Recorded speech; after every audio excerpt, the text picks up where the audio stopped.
Pourquoi vous dites, vous, les Américains, ils peuvent perdre cette guerre? D'abord parce que l'histoire nous le montre. Depuis le deuxième conflit mondial, les Américains ont perdu toutes leurs guerres. C'est comme ça.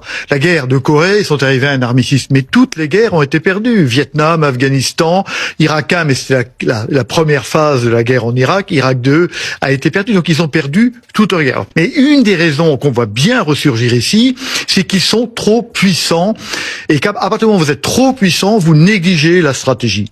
C'est toujours le faible gagne. Pourquoi? Parce qu'il est plus stratège que le fort. Et on voit bien que cette opération a été, on dirait que c'est les pieds nickelés qui ont organisé cette opération.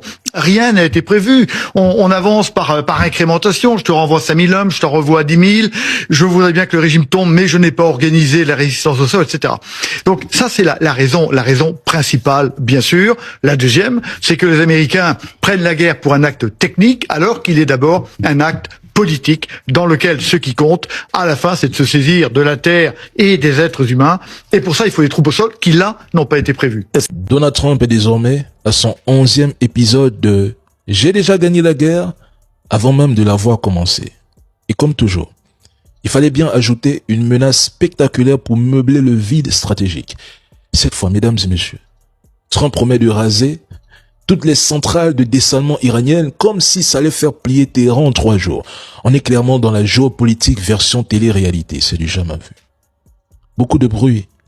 Déjà, petit détail que son équipe semble avoir oublié de lui glisser entre 2 slogans.